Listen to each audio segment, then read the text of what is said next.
David, gracias a todos por venir. Gracias a Paco Roca, que bueno, son muchos años, Paco. Sí, bueno, y ahí donde sacas un libro, ahí estoy. Sí, no, tengo que decir que es, antes lo estaba pensando, es el tercer libro en el que cuento con Paco Roca presentando, y la verdad es que es un lujo. Bueno, yo creo que porque tenemos gustos similares, me parece, dentro del mundo del cine, ¿no? Yo creo que también hemos crecido un poco claro, como mucha gente de nuestra generación, con ese cine ochentero, claro, setentero. Sí. Entonces, bueno, yo creo que nos une, ¿no? El gusto por muchos directores y mucho cine. Sí, bueno, yo a Paco lo conozco desde hace un montón de años, cuando te entrevistaba en Radio Now. Sí. Y ahí, bueno, hicimos una relación muy bonita y por suerte yo también le sigo y le admiro toda su obra. Y no solo yo, ahí está mi hijo que ya lo ha conocido. Ya lo has dicho. Y es muy fan de Paco también, o sea que además somos muy fans.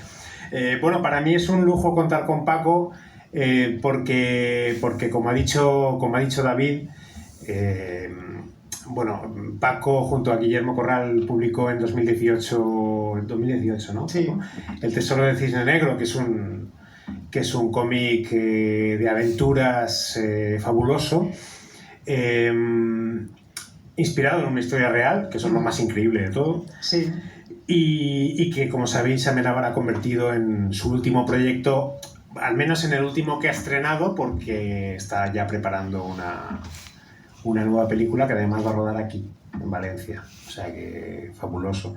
Yo es una serie que disfruté muchísimo y que fue la que me dio la idea para el libro, también lo tengo que decir. Ahora, si queréis, podemos contar un poco cómo fue todo. Pero yo quiero preguntarte, Paco, antes que nada, que nos cuentes, porque yo hablé contigo cuando salió recuerdo que cuando salió La Fortuna, yo iba a entrevistar a Alejandro. Yo no tenía todavía, no tenía en mente escribir un libro sobre él, y me acuerdo que te llamé y te dije, oye Paco, voy a entrevistar a Alejandro Amenábar, ¿te gustaría entrar un momento para saludar? Y estabas en una de estas expediciones por Oriente que haces tú. Ah, sí. Y puede ser, sí, ¿no? En Jordania. Sí, por ahí. Y me dijiste, no estoy, pero te grabo un audio o lo que quieras. Y los audios de Paco Roca, yo tengo que decir, si Paco Roca os envía un audio de WhatsApp, cogeros media hora, una hora, porque yo creo que se pierde totalmente la noción del tiempo ni de lo que hace. Entonces, a Paco le haces una pregunta mínima y te suelta un rollo maravilloso, pero vamos, interesantísimo. Entonces le dije, bueno, Paco, como lo conozco, digo, bueno, mándame un audio sobre qué te ha parecido la adaptación de Alejandro. Bueno, y el audio podéis imaginar lo que fue. Aquello fue un audio larguísimo, maravilloso, donde Paco empieza a hablar contaba de que Alejandro había sido la principal influencia de su primer cómic. O sea, fijaos un poco las vueltas que da la vida, ¿no? Que al final se habían inspirado uno a otro sin saberlo, y ahí fue un poco como bueno, yo ya era fan, ya conocía el cómic, ya lo tenía en casa y era fan de la obra de Paco. Me entusiasmó que Amenábar se fijara en ella para adaptarla.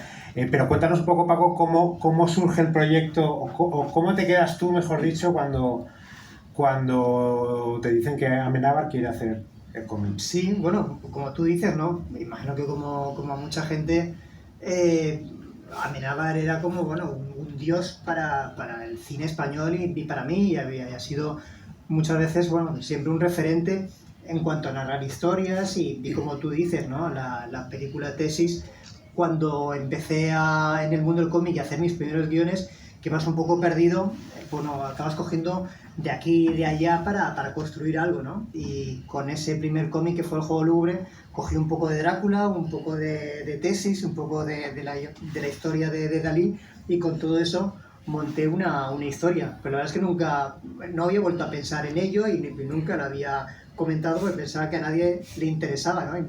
Y a raíz de toda la historia del Tesoro del Cisne Negro, claro, me acordé se lo dije, ¿no? A Alejandro, porque claro, como él no paraba de no, el cómic maravilloso, ¿qué tal? Me da mucho pudor y al final, o sea, pues que sepas que mi primera influencia fue Tesis, ¿no? Y pues yo creo que a todos, ¿no? A todos nos impactó muchísimo todo, ¿no? Todo el aspecto y la temática de aquella película. Y la primera vez que conocí a Alejandro fue por medio de su productor habitual, que es Fernando Bobaira.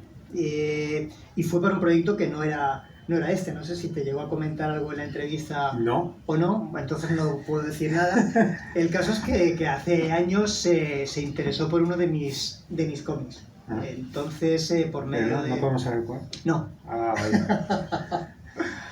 No, porque todavía tiene los derechos y demás, pero bueno, luego podemos hablar, pero es que si lo hubiese dicho podía decirlo, si no lo dice, no, es un secreto. Bueno, el caso es que quedamos en Valencia, vino a Valencia con el productor y estuvimos hablando, pues bueno, de ese cómic y del cómic en general. Por un lado me sorprendió que conocía mucho el mundo del cómic y conocía muchos autores y bueno, y seguía bastante el tema, ¿no? Entonces, bueno, me cayó fenomenal, ¿no? Me pareció un tipo encantador, de estos que tiene como muchísima conversación, que pasa de un tema a otro. Y la verdad es que, bueno, que finalmente no salió en ese momento no salió el proyecto, se quedó ahí porque también, claro, en mi caso, yo cada vez que me meto en un tema, lo desarrollo. O sea, es como, imagino que es mucho más fácil, ¿no? Meterse a hacer un libro o hacer un cómic que meterse a hacer una película. Imagino que tienes que estar muy seguro de ello. Entonces, pues bueno, se iba a meter, al final no lo veo, tal, voy a meterme con Mientras dure la guerra, que fue la siguiente, bueno, y el tema se quedó ahí y ya nos volvimos a coincidir. Y fue a raíz de, pues, bueno, de que saliese El Tesoro del Cisne Negro que volví a contactar el productor, Fernando. Decía, espérate porque estoy aquí, creo que estaban sonorizando Mientras dure la guerra. Y estamos aquí sonorizando y tal, espérate que te paso con Alejandro que te quiere comentar algo. Entonces me dijo que se había leído El Tesoro y que era justo lo que estaba buscando en ese momento, ¿no? Que Mientras dure la guerra, pues bueno, había sido un proyecto para él muy tenso, de historia, pues bueno, también de un, digamos, un tema político que también acaba, digamos, quemándote en cierta manera y que quería algo que fuese muy diferente, ¿no? Y que además que lo veía como un buen proyecto para hacer una serie, una serie de televisión, que nunca lo había hecho y me contaba que no era algo que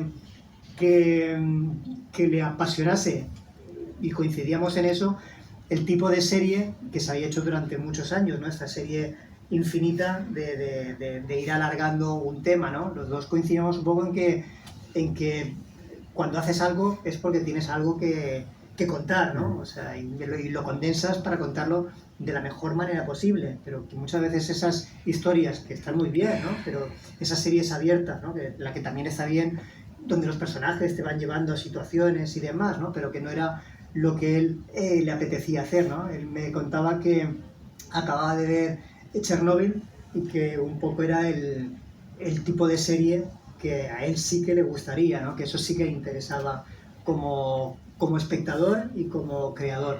Entonces, pues bueno, los derechos en aquel momento los tenía, ya estaban vendidos a otra productora, pero claro, cuando tienes pasta eso no es problema. Entonces Fernando dijo, no te preocupes, si Alejandro quiere hacerlo, lo solucionaremos. Entonces, bueno, entre ellos se apañaron, recompraron los derechos y bueno, se pusieron a trabajar con la serie. El guión, bueno, lo trabajó con, ¿cómo es? Jorge, Alejandro Hernández.